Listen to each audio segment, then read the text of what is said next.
Next step মোটিভেশনে স্বাগতম। আমি মোহাম্মদ অপু প্রতিদিনের জীবন, চ্যালেঞ্জ এবং সাফল্যের গল্প নিয়ে আপনাদের সঙ্গে আছি।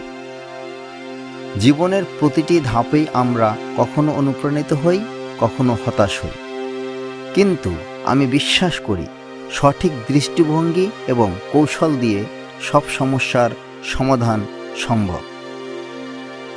আজ আমি আলোচনা করব এমন একটি বিষয় নিয়ে যা আমাদের জীবনের অংশ, কিন্তু সঠিকভাবে মোকাবিলা করাটা সবসময় সহজ হয় না। আজকের ভিডিওর বিষয় হচ্ছে স্মার্ট বকা। চলুন শুরু করি। স্মার্টভাবে বকা দেওয়া মানে হলো এমনভাবে কাউকে সমালোচনা করা যাতে সে ভুলটি বুঝতে পারে এবং ঠিক করার অনুপ্রেরণা পায়, কিন্তু বিরক্ত বা অপমানিত বোধ না করে। স্মার্টভাবে বকা দেওয়ার গুরুত্বপূর্ণ কিছু কৌশল এবং টিপস আপনাদের মাঝে তুলে ধরছি। 1. পরিস্থিতি বুঝুন। প্রথমে বুঝুন কেন ভুল হয়েছে। দ্রুত প্রতিক্রিয়া না দিয়ে বিষয়টি পর্যবেক্ষণ করুন।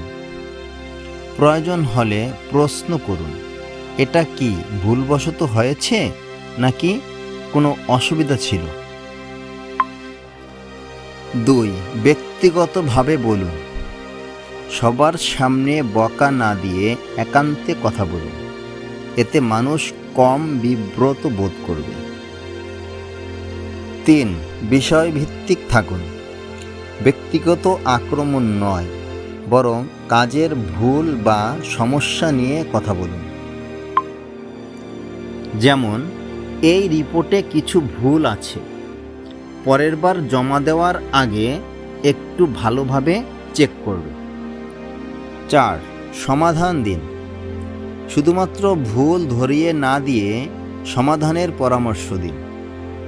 যেমন, এই কাজের জন্য সময় ব্যবস্থাপনা উন্নত করতে পারো।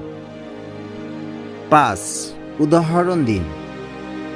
কখনো নিজেকে উদাহরণ হিসেবে আনুন। যেমন, আমি একবার এই রকম ভুল করেছিলাম, তারপর শিখেছি কিভাবে সেটা ঠিক করা যায়। 6. এমপ্যাথি দেখান। সহানুভূতি প্রকাশ করুন। প্রথমে বোঝান যে আপনি তার পরিস্থিতি বুঝতে পেরেছেন, এতে সে বেশি খোলামেলা হবে। যেমন, আমি জানি সময় কম ছিল, তাই হয়তো তাড়াহুড়া করে এটা হয়েছে, কিন্তু এটা ঠিক করতে পারলে ভবিষ্যতে তোমার কাজ আরও মসৃণ হবে। 7. সরাসরি না বলে প্রশ্ন করুন। সরাসরি ভুল ধরিয়ে না দিয়ে প্রশ্নের মাধ্যমে তার নিজের ভুল বুঝতে দিন।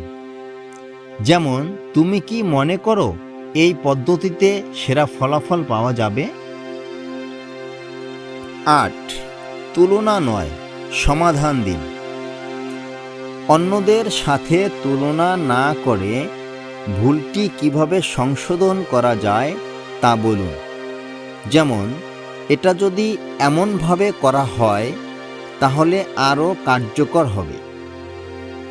9. ইতিবাচক ভাষা ব্যবহার করুন। নেতিবাচক শব্দ এড়িয়ে এমন ভাষা ব্যবহার করুন যা সুরাহার দিকে যায়।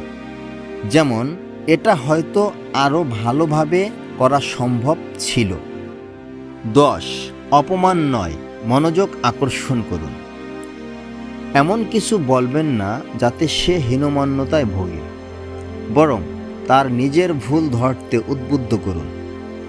যেমন, এই কাজটা করার সময় তুমি আরও মনোযোগী হলে ভালো হবে। 11. ভুলের পেছনের কারণ খুঁজুন। সরাসরি বকা না দিয়ে তার ভুলের কারণ বুঝতে চেষ্টা করুন। যেমন, তোমার কি সময় কম ছিল বা অন্য কোনো চ্যালেঞ্জ ছিল? 12. ফলো আপ করার প্রস্তাব দিন। ভুল শুধরানোর জন্য তাকে বকা না দিয়ে যদি প্রয়োজন হয় তার সঙ্গে কাজ করার আগ্রহ দেখান। যেমন, চিন্তা করো না, আমি তোমার সঙ্গে আছি, আমরা একসঙ্গে এটা ঠিক করতে পারব। স্মার্টভাবে সমালোচনা করতে পারলে মানুষ তা সহজে গ্রহণ করে এবং নিজেদের উন্নত করার চেষ্টা করে। স্মার্ট বকা দেওয়ার মূল উদ্দেশ্য হল ভুল শুধরে নেওয়ার জন্য কাউকে অনুপ্রাণিত করা। সঠিক শব্দ ও ইতিবাচক মনোভাব এটি আরও কার্যকর করে তোলে। তাই কেউ ভুল করলে তাকে রাগান্বিত হয়ে বকাঝকা না দিয়ে তার সাথে ইতিবাচক কথা বলুন, যাতে তার ভুল সে নিজেই বুঝতে পারে। এটাই হলো স্মার্ট বকা দেওয়ার উদ্দেশ্য। এতক্ষণ সঙ্গে থাকার জন্য আপনাকে ধন্যবাদ। ভিডিওটি যদি আপনার একটিও ভালো লেগে থাকে প্লিজ লাইক করতে ভুলবেন না। আর চ্যানেলটি যদি আপনি এখনও সাবস্ক্রাইব করে না থাকেন প্লিজ চ্যানেলটি সাবস্ক্রাইব করে বেল বাটনটি অন করে দিবেন। ভালো থাকবেন, দেখা হবে আবার পরবর্তীতে নতুন কোনো ভিডিওতে। আল্লাহ হাফিজ, আসসালামু আলাইকুম।